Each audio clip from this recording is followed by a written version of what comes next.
Welcome to the Celtic Huddle podcast. I'm Mark Wilson, and I'm joined today by two Celtic legends, Murdo McLeod and Simon Donnelly. How are you doing, guys? Very well, Good, thanks, Mark. Yeah. Good stuff. Well, as you know by now, we're a brand new podcast, and every week we take you behind the scenes and in depth on all things Celtic. And I'm delighted to say, once again, the podcast is now sponsored by First Star Legends Gin. And also, I'd just like to mention, big announcement, Murdo, this Friday, 7:30, Celtic Legends Live in association with First Star. Some huge names on it. Music, great interviews.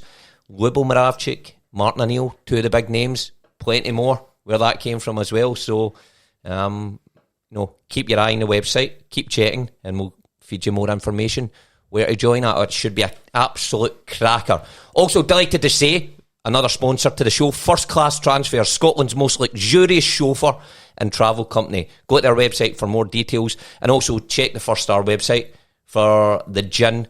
You can get a choice between Frank McAvenny, Lubo Moravcik, Chris Sutton and Johan Mialbe. So lots of choice there. So check out the websites in that one. And speaking about Maca, where is he? I did see the First Star gin advert going out. I think is he still recovering for that night out? Quite possibly. What a laugh it was filming that the other night. He turned up 40 minutes late. Forgot about it completely. We'd spoke about it on the Tuesday and he forgot about it by the Thursday. So fair play to him. He turned up in the tuxedo. He did everything in one take, very professional, and it was a good laugh. Well, he's used to that, isn't he? He doesn't need many takes for drinking gin at the back of a luxurious motor. It looks brilliant though. So if you've not seen the advert for the gin, we've put it on social media and things, so keep your eyes open for it on the First Star page, but it's absolutely brilliant. Looks the part. Absolutely terrific.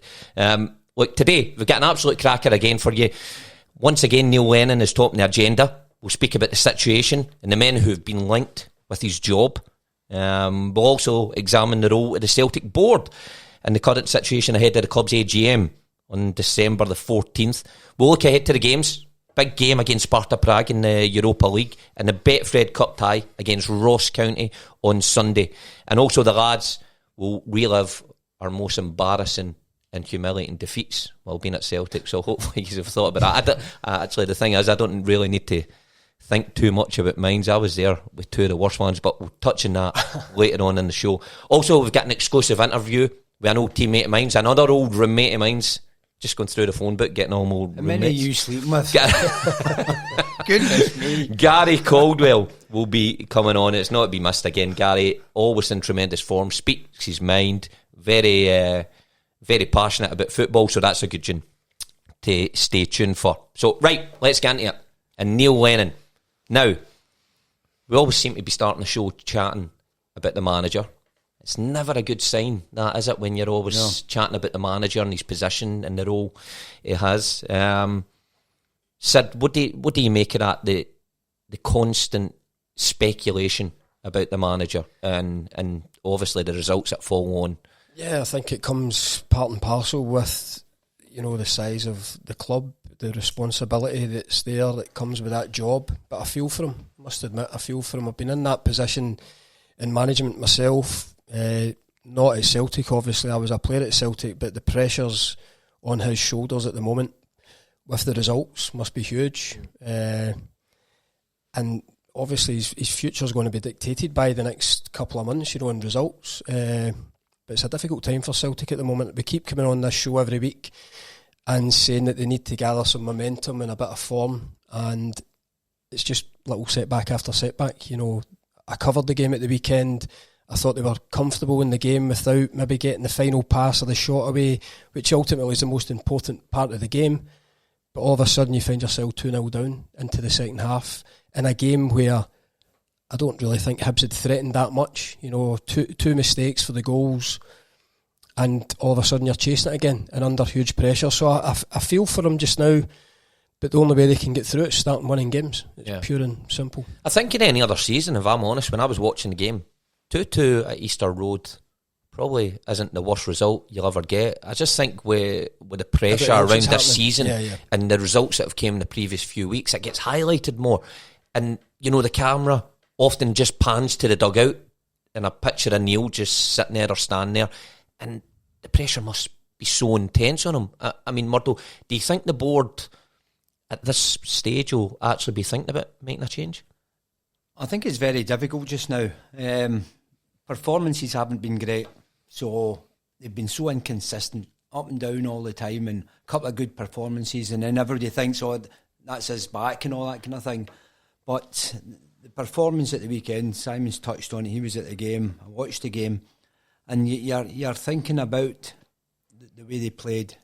They've had to come from 2-0 down, fight, penalty kick at the end, and a really late goal as well. So when you're a Celtic fan sitting watching it, and you're a wee bit angry because the performance throughout the 90 minutes. So I think then all of a sudden everybody talks about the manager. The managers, I don't know if there's something going on behind the scenes. Is that what it seems like to you? I don't know. I don't think there's... Celtic, when they go on a run, everybody's got a smiley face. Just now you see the players on the park, hardly a smile about. Yeah, it's not a happy place, Murdo, is it? It's funny, you look at the team that played at the weekend, look at the bench from the weekend. Barkas, Taylor, Duffy, Griffiths, Kalama, Nsham, Edward, Elhamed, Henderson. What a bench that is. That could be a team. But out of that bench, it's a good point. See, out of that bench, how many new signings is there on that bench? I think that paints a picture. You've got Barkas on there, you've got Duffy. Okay, Edward's not a new signing, but there was speculation about him. Elhamed is another one. It goes on and on and on. So those new signings, Kamala, those new signings that you expect millions of pounds have been spent and should be playing the first team, and it's the same guys. Who McGregor, Brown, See, the biggest thing, when you're ever bringing in a new player, he's got to be better than what you've already got. And I don't think that's the case. I think Celtic's brought in players similar to what they've already got. And I think that's a problem, because when you've got to lift the bar up a wee bit, they're not good enough. See, in that point, it's a good point. And your striker, we spoke about it with Paddy McCourt last week, your striker's probably your most important player. Was it right then, do you think, with Ajeti and Edward, not to play Edward and play Ajeti? Because I think many people would agree with that point, Murdo, that you made, that Ajeti isn't any better than Edward, but in a game is important. He's not better. At Easter Road on Sunday, he played. Ajeti played for 58 minutes. See, that's why I go back to the point, there's something not right throughout the whole club if Edward's not starting games and Griffiths isn't getting enough game time. It's all right throwing Griffiths on 3 minutes from the end and he nicks a goal and everybody's all smiling and all that kind of thing. Griffiths has got to be starting games and get himself full fitness, because I don't know how long he's going to take. They keep on telling me it's the fitness thing. He's not fit. Surely if you're playing games, your fitness has to improve. That's what you're trying to say there, Murdo. If you're playing... There's no use bringing Griffiths on as an impact player. Him and Edward are Celtic's best strikers. Even when they come on at the weekend, they're round the corner, little interactions at the edge of the box. Lee Griffiths is a threat. Get him in the final third, he's a threat. Set plays, he's got an eye for goal, knows how to use his body. Edward's come back from the under-21s, a couple of goals. You're hoping his confidence is high. For me, Celtic's two best strikers are sitting on the bench. So that begs the question, why? Why do you think Griffiths I don't know, because Griffiths goes away with Scotland the week before and doesn't feature for the start as well, and we hear about his fitness, but I'm thinking... He can't be that unfit. Not at all. The whole thing, you ask any football player, and if they've been, from last season, they're getting into the new season, 2 weeks, 3 weeks, they're fully fit. They've played in a couple of games and all that, friendly games and all this kind of thing. You're ready to play 3 or 4 weeks, and that's maximum. Players can come back even quicker. But now Griffiths has been there the whole time and not injured. But everybody kept on saying, "Oh, he's not fully fit," and you think, what kind of fitness has he got? Is he just not trying?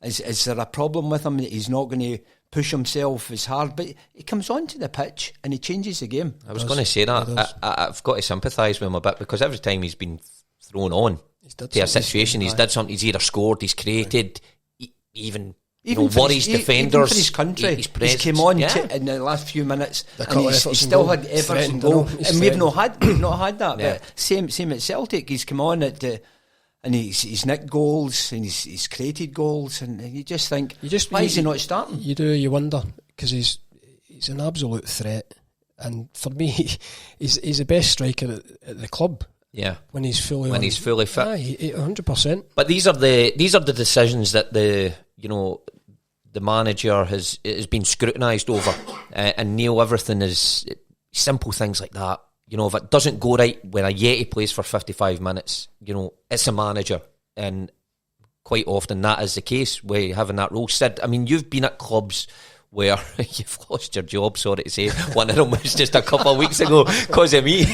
But in all honesty, tell us, what is that like when that pressure, is on you, the microscope is on you every week if things aren't going right? It's not the player's fault, it's the manager's fault. Yeah. That is football, is it? It is football. The players have to take responsibility when they go onto the pitch. There's no much you can do once you've prepared them for the game. And it can be a lonely place, and as I say, I can only imagine the magnitude of the job and the pressure that comes with it at Celtic for Lenny at the moment, especially with the way the results are going. The other side of the city are flying high. Another 4 goals at the weekend just adds to the pressure. And we've said from day one in this podcast, it's not going to go away. The only way Celtic can respond to it and answer to it is win games, is go and perform. And in fairness to them, in the last couple of years, they've went on runs that have kind of created a gap. Now they need to go on a run to pull the gap back. Yeah. I know they've got the 2 games in hand, but they need to find some form which will take them into 6, 7, 8 wins on the bounce, where they're confident again. And as Murdo says, there's smiles on the faces. They look despondent at the weekend again. In a game that, as I say, Hibs, I don't really think threatened that much up until mistakes. But Bruni goes for the one in the box, and the boy Boyle's cute with it, wins the penalty. The keeper gets him out of jail with the penalty. I've seen pictures of it. You've got 2 players standing almost with their hands in their hips at the edge of the box. Basics following in a ball. It's almost as if they'd accepted that the penalty was going to be scored. That paints a picture, I think. In the second goal, the boy's got a free header, and again it's Nisbet that reacts first. Lucas, yeah. It's a tremendous finish from him, but all of a sudden you find yourself 2-0 down in a game where you've been pretty much in control. Then you're bringing on what I think is the 2 best strikers at the club, and you go chasing, you manage to get yourself back. I said at 2-0, I'd take 2-2 right now, but just because of what Rangers are doing, 2-2's not enough. It's amplified, and it's incredible because I was sat on the bench 9 years ago, was it, at Kilmarnock at Rugby Park, where Celtic were 3-0 down under Neil. Lennon was ready to jump in, and I'm sitting on the bench, and I've got to say, even the most fervent Celtic fan would have thought Neil was losing his job at 3-0. Yeah, got to admit, me sitting on the bench, I was as well. Yeah. I was thinking there's only one way this can go, because I think at that stage it was looking like we were maybe going to fall 12 points behind Rangers, something along those lines anyway. And he made changes at half time, and we got back in it, and we ended up 3-3, and that saved his job. Yeah. And of course, it went on to win the league that year. So I guess the message is it can change. Memories from Neil, he'll look back at that and think we can still come back into games, but it's happening too often just now, and it's not happening. No, coming on the European games, struggling in Europe, and then the game at Easter Road, the last 10 minutes, and then you get 2 late goals. And so all do you think, Murdo, the Celtic fans who are saying it's too late already, you should go, are wrong, or do you think some of them should go, well, this has happened before, and this guy turned it around before? Where do you think that lies? I think the whole thing, obviously, everybody thinks they can get things back, and I think Neil's still looking at that, but he's got to get the right players. For me, the biggest thing just now is mistakes, and I've never seen Celtic at the back make so many mistakes. All the big games, it's been mistakes. The goals that's been scored against Celtic have been from mistakes, and I think that tells you something. And he's got to look at his back four. He's got to look at his back four. Well, that kills you. Mistakes kill you in any game. But look, as a manager, under pressure, people are always being linked with a job, and unfortunately for Neil, there is, rumours or names being mentioned already. Martin O'Neill, big names as well. Martin O'Neill, Gordon Strachan, Eddie Howe, Mark Hughes. What do you make of those names? Big names. Big names. But that's easy to get when you just need to look at all the guys that's on this list that they're not working just now. Yeah.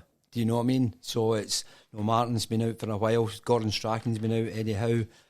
Mark Hughes and Eddie Howe, you only think that they could come in here in November, get into December and change things dramatically, would you? Well, thinking the same with Gordon Strachan and Martin O'Neill as well. Do you know what I mean? It's a difficult one. It's difficult. No, Martin's been at the club. He was a fantastic manager. Same as Gordon.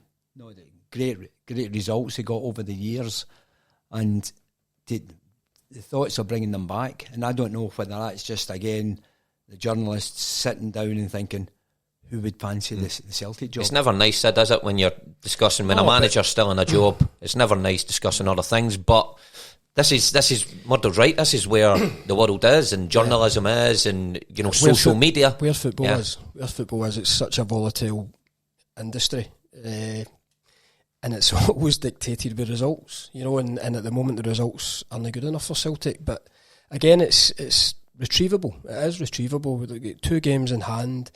I still think they've got the players there. It's just getting the right combination. I think starting with the strike force, get the 2 boys playing back up front, and look to the form at the turn of the year before lockdown. Celtic were flying, and they had the 2 players playing up top. I would go with them now. I would go with them for the next bit.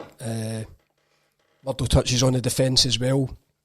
Mistakes that are you're not used to seeing Celtic making those kinds of mistakes. Scott Brown, again, he tries to win that through the boy Martin Boyle. Martin Boyle is clever and just gets himself, but it's going away for goal. But you see Boyle looking behind. It has a wee look.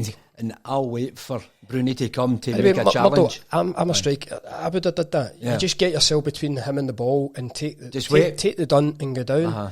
But it's wee things that are uncharacteristic. Uncharacteristic. That's exactly right. But it's retrievable. As I say, they just need to find a bit of form. And the games are coming thick and fast. We're now in Europe during the week here. It'll be a difficult game. They're under pressure in Europe. Then you've got the tie against Ross County the weekend. And if you're not right for that, you can get caught out. Exactly. So look after Ross County. AC Milan. Do you know what I mean? And then it's just Johnson and then Leo. Yeah. Do you know what I mean? So all of a sudden now the European campaign just getting thrown right onto Celtic Park just now. Yeah. Here you are. Look at these. There's big no teams. doubt they're important. We'll touch on it a wee bit later in the show. But coming up, it's another interesting thing is the club's AGM on the 14th of December. I mean, that's the potential to be a fiery affair. They always are because it's a chance for the stakeholders. At Celtic Park, there's always someone going to stand up and voice his opinion on something. Even when things are going great at Celtic Park, there's always someone going to come up. But this time there'll be a few standing up and not happy with the way things are going, and obviously pointing the finger at Neil. So that's the big thing. But they were pointing the finger at Neil Lennon when he got the job. Yeah. There was a lot of Celtic fans didn't want him to come back. And why is that, do you think? I haven't a clue. I was baffled by that as well. And I just always thought that it was a few bad results away from this crowd jumping on the bandwagon. Yeah. But you're right, Murdo. Was it not the thing is he just left Hibs at that time? Yeah. So everybody's saying, this is tailor-made, bring Neil back into the club and all that kind of thing. And then a lot of Celtic fans were saying no. But within a short space of time of achieving winning the league, winning the cups and all that kind of thing, Neil Lennon then... Everybody was saying Neil's great manager and all that kind of thing. And now it's just changing a wee bit. But see, to be honest, I don't think everybody was. I still think there was a portion of the supporters, even when he was winning the league and winning the cups, that still not resented him, but just didn't want him to be there. Yeah, I think with the glamour of Brendan Rodgers, they seen Neil as a totally different side. And that's why I always thought with a few bad results, people would be on him. And it's the way it's panning out just now, and I think it's unfair. I think it's hugely unfair, if I'm honest, but it's a AGM. It's an opportunity for people to stand up there in front of the board and Neil. I would love to know, Mark, we're talking about the team and the players and the new players and all that kind of thing. It's at the club just now. Has Neil got a big involvement bringing these players to the club? Well, it's a good question. I mean, Nicky Hammond's there, head of recruitment, but you would always like to think that a manager has the final say on a player coming in. I know, and it's a wee bit old school looking back, but managers used to go and watch players or just watch games and think, oh, he's a good player. I fancy him. Doesn't happen anymore, does it? Doesn't it happen then? You would like to think he had the final say, though. Oh, yeah, but the final say, but Simon, final say could just be the saying, I am happy with him, but he's never seen him playing. He's never seen him live. Yeah. It's all right looking at videos from the agents. I think the AGM. I think the AGM could be volatile, a volatile affair. But again, Murdo's listed those games. They game dictate it. If you go and win every one of those games, it changes. It's a better environment. It changes it, and that's what it boils down to. That's what it boils down to. And at the moment, do you think the board? I mean, we're talking about Neil Lennon here. Do you think at the AGM the board come under pressure from the supporters who are there? Possibly, aye, possibly. I think the board always gets levelled at them that they haven't spent enough money in years gone by at Celtic, famously. You couldn't really say that, though, this year, could you? No, well, 5 million for the goalkeeper. I'm not sure exactly what they've paid in terms of wages for likes of Shane Duffy to come in. They've spent a few quid. Boy Klamala, Ayeti, they've spent money. But again, it's Simon. As Murdo says at the top of the show, is it better than what's there already? You know, does it bring the level of the team up? Well, Bain's back in goal. Not for me, though. Now Bain's back in goal. Yeah. So that tells you an awful lot. There's the number one. So the fans now will be talking about the level. No, they'll not be moaning about the amount of money it was spent, but they'll be talking about the quality of the players that was coming into the club. Because you can spend £5 million on a goalkeeper to come into the club, and we're halfway through the season, and he's getting left out for a keeper that you've already had, and you've not had to pay much money for. That tells you there's a problem. And listen, there's a few, and we've touched on a few there. And the AGM will be a lively affair, like you said, Murdo, no matter if it was going good, bad, or indifferent. So we'll keep our eyes on that one when it comes round. But on to the guests, we've got great guest, Gary Caldwell, somebody who's always pretty vocal, who was a very loud voice in the dressing room at my time there, and I'm delighted that we've got him on the phone to have a chat about this. Yeah, talking about centre halves, we're saying about the mistakes at the back. Gary was always a big centre back and about things and never gave up. And I think that was that every Celtic fan wanted to see your centre halves like that, going attacking the ball and can still pass the ball and play and all these kind of things. Well, here he is now. Alright, well, I'm delighted to say Gary Caldwell is now joining us live. Gary, how are you and where are you? I'm good, Willow. How are you, mate? All good, mate, all good. Thanks very much for coming on. What are you up to yourself at the minute? I'm actually just back for the gym, believe it or not. No chance. What are you doing there, grabbing a coffee? Not a great deal, as you can see, not much sweat in my head. And just try to keep in a bit of shape and keep busy during the crazy times that we're in. Aye, same as everybody else. But I take it, throughout lockdown and whatever else you're doing, you'll be keeping a close eye on what's going on at Celtic in terms of this important season. What do you make, Gaza? What's at stake this season and how the season's unfolding? I think there's a lot at stake. I think to achieve history, something that's never been done before, it shows you the magnitude of the task ahead of the players. I think the focus is on that, and I think we need to try and get away from 10 in a row, and get back to the process of winning football games. And I'm pretty sure they'll get there. They've had crises in the past under Neil Lennon and recent seasons, and they've always managed to overcome them. So I think they just need to keep composure at this period and stay with it and wait for their opportunity to come. Yeah, I mean, you said there, you touched on it before. When Neil Lennon, they've had crises before. I was there at Kilmarnock and sat on the bench when they were 3-0 down. You were the Christ fellow. I was I couldn't even get in the team. I was that poor at that stage. But I mean, I seen it that day, and the players, took on the mantle, the challenge to drag themselves out that hole. I mean, this current crop of players, I mean, we've played with some of them, but there's a lot of new faces in the building. Do they have to step up to the plate and show that they can handle the pressure, a different sort of pressure than, say, we had when there was crowds here? I think we all know, we've all played for Celtic, we all know the pressure, the scrutiny that comes with, and these players are feeling that at the moment. And I think the big thing is support. The players at this moment in time need support. They need to be guided through this period. They need to be challenged, what the manager is doing, but they need a lot of support to give them that belief and confidence back, and that'll allow them to go on a run of games and start winning football games again. Yeah, there's no doubt he's got the experience of doing it as a player. You played with him several occasions. Centre midfield a couple of times you played with Lenny.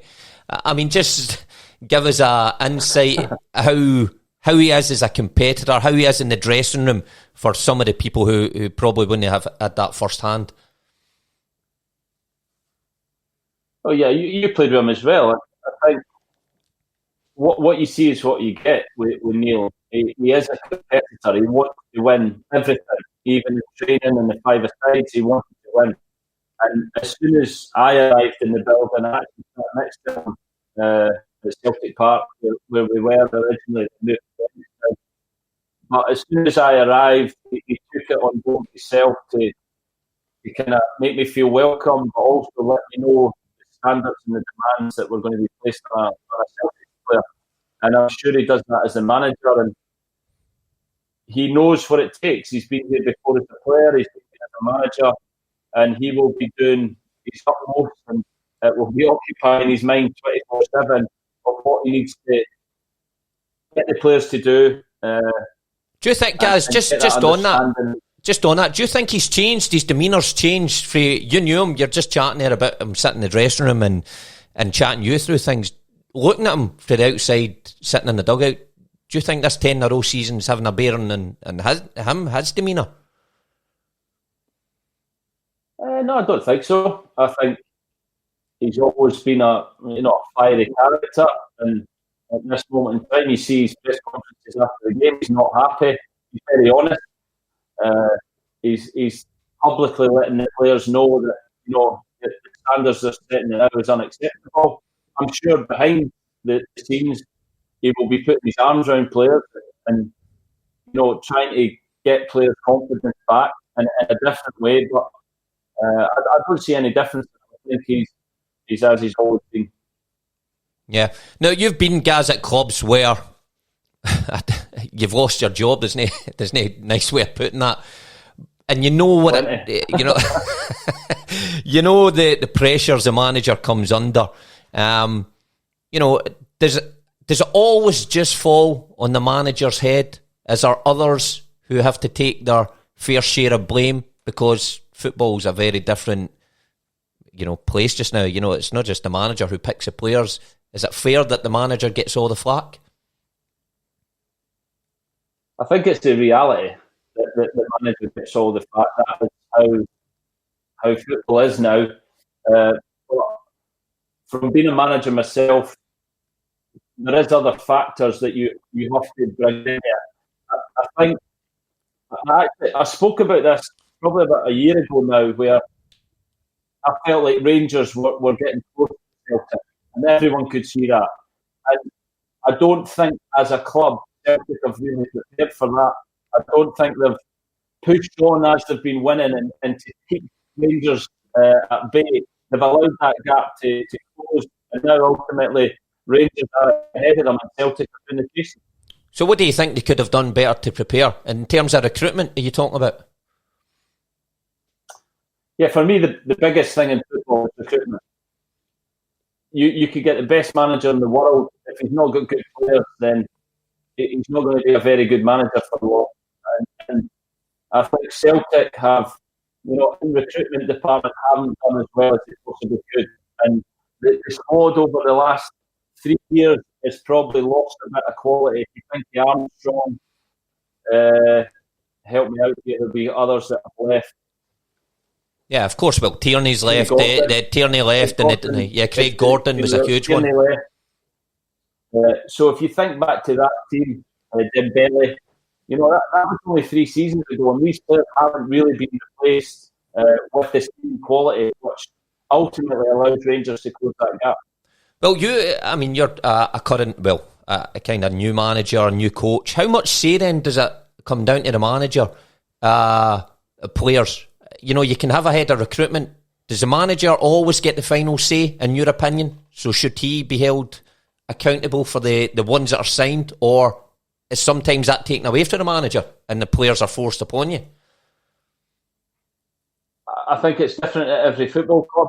I think the manager needs to have a say in who comes in. I don't think he can have the only say. I think it has to be between the finances at the football club, the head of recruitment.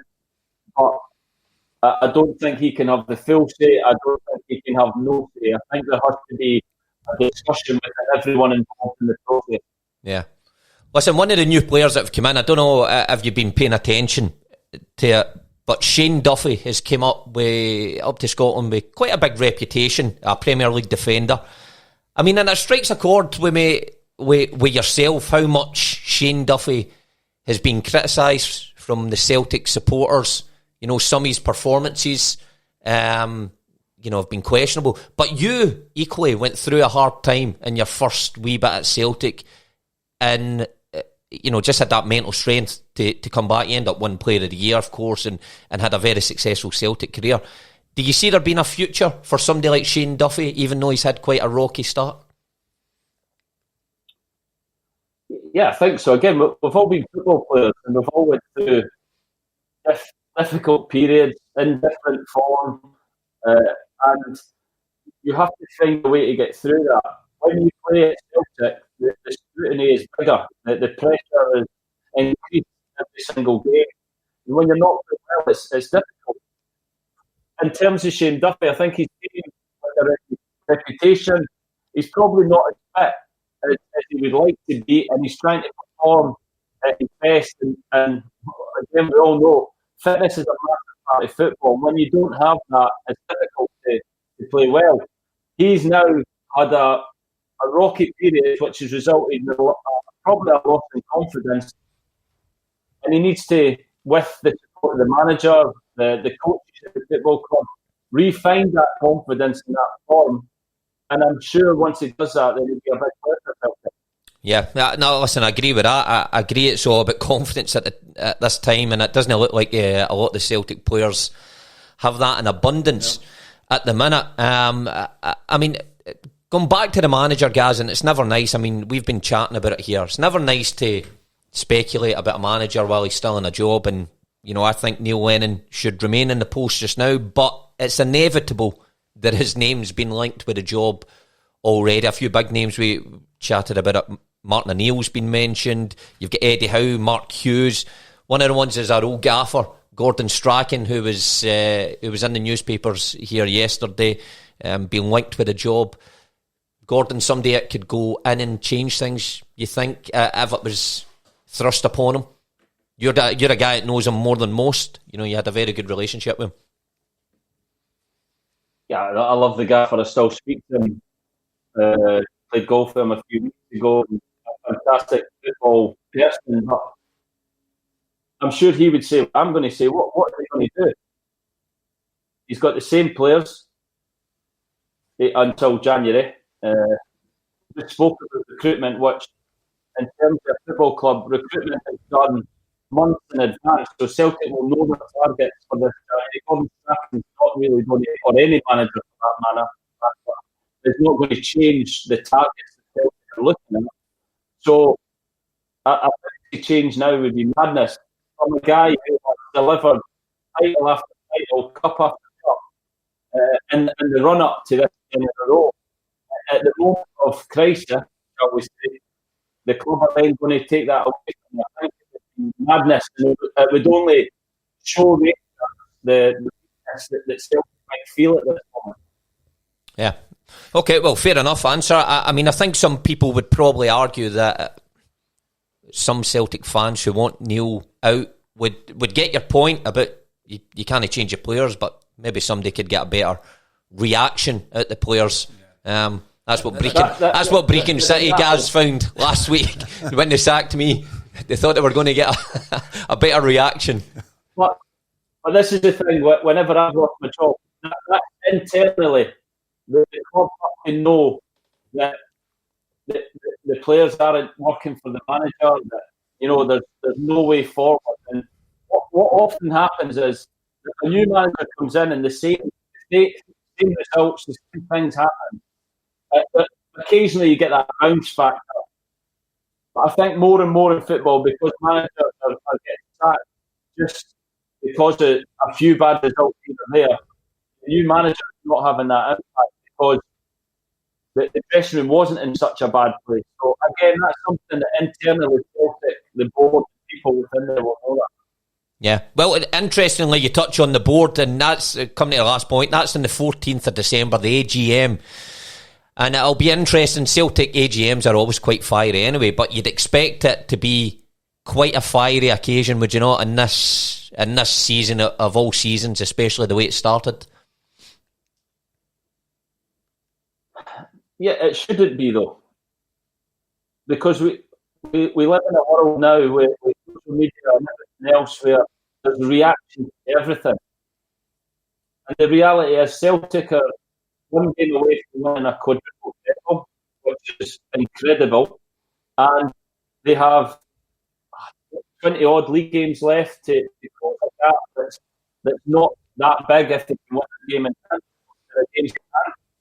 So, again, it's hysteria is created by the world that we live in now.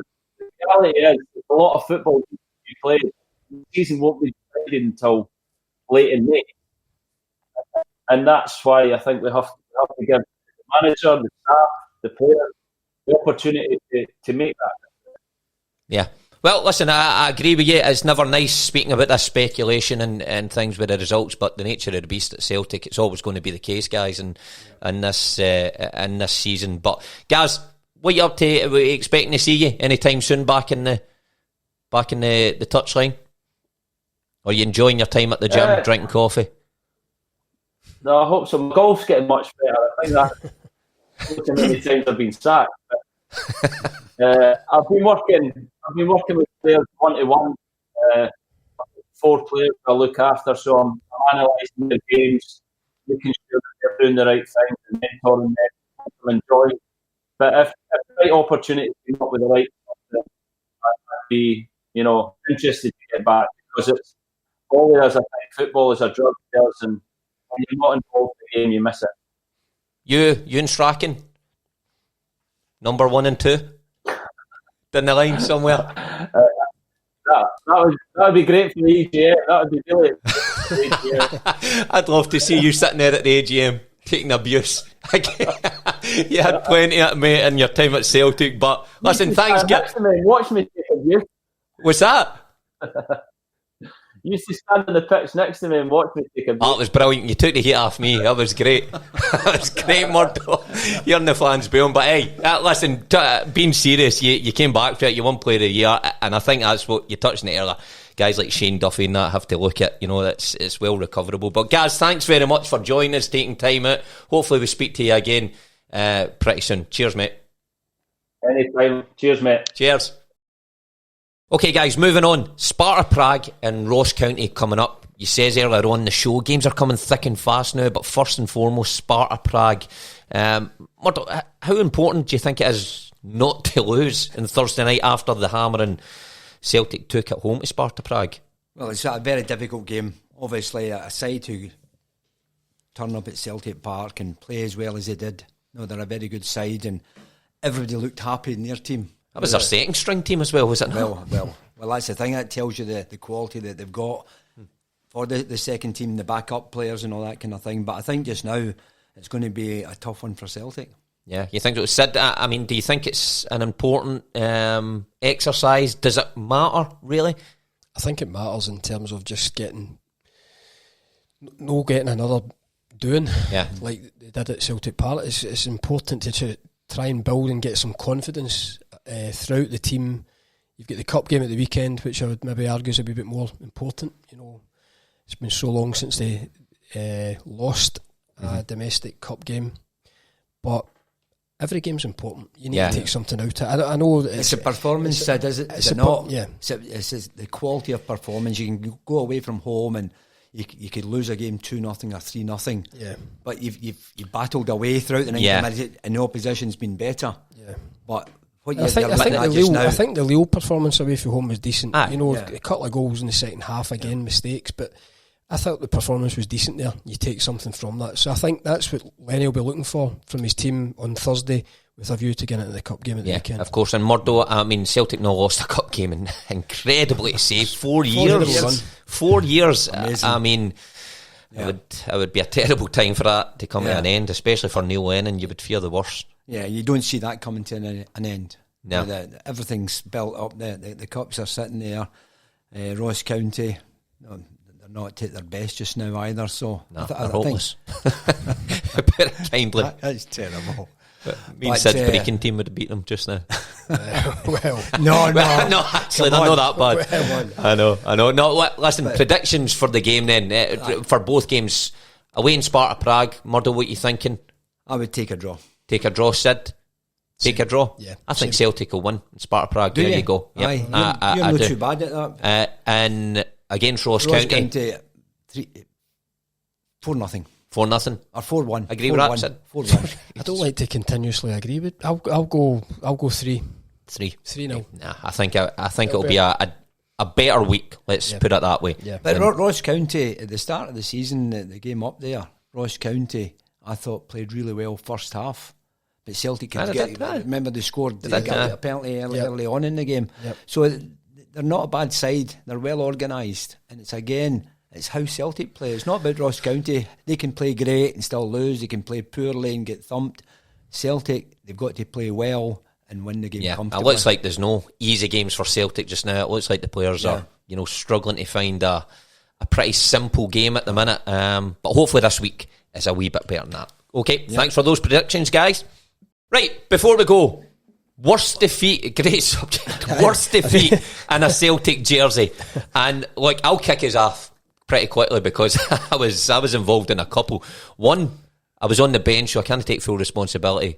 No, the game against Ross County. No, you weren't good enough to Wasn't good enough you've got to take responsibility. Ross County under Neil Lennon, but he was just interim at Hampden. Yeah, beat 2-0. I was at that game. It was a belter. I was sliding down my chair, no one them to see me, to put me on. I know that. But the one before that, a couple of weeks before it, the club was in a particularly bad time. St Mirren, away from home, 4-0. I did play the full 90 of that game, and what an extraordinary night that was. Tony Mowbray was in charge at the time. Things weren't great at the time. I think we were maybe 10 points behind Rangers, something along those lines. We had to win that night, and we went there. We were horrendous. And see, when you look at the team, the team we had was unbelievable. We had big Josh Thompson, I think, was the only young boy at centre half. But you had Darnay Day, who'd played internationals. Edson Braffide, I think, had came through. He played in the World Cup final, that guy, remember? You had Ki Sung Young, Robbie Keane, Samaras. McGeady was in, and we got beat 4-0, and it was horrendous. 10 points behind at that time. 10 points, so it was a bad season, but we needed to win that. And Tony Mowbray got the sack the next day, but I'll never ever forget it. It's one of the worst times in my career. We got off the bus at Celtic Park, back for St Mirren, and the fans were there waiting for us. That's horrible. When you know you're part of an iconic bad result. And you know when you know as well when a newspaper runs a 10 years on piece on it. That was wasn't that just long ago. 10 years on, where are they now?